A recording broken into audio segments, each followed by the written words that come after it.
Hello बच्चों, let's read the question. The question is what is the difference between adolescence and तो ये देखते हैं हम इसका की कंसेप्ट. तो अगर हम बात करें इसके की कंसेप्ट की तो इसका की adolescence and puberty.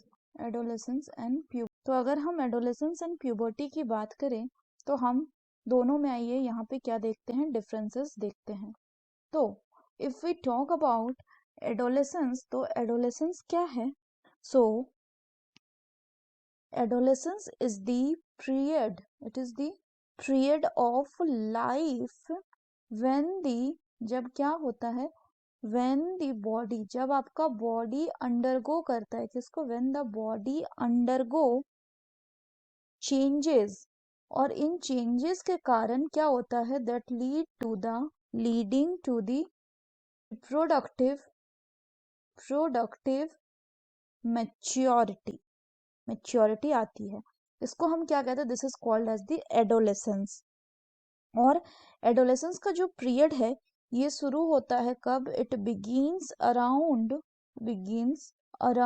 The age of 11 and last up to 18 और 19 ईयर. वहीं अगर हम प्यूबर्टी की बात करें तो प्यूबर्टी में क्या होता है कि एडोलेसेंस के टाइम पे हमारा जो ह्यूमन बॉडी है, the human body undergo several changes. और ये जो चेंजेस है, this changes mark the onset of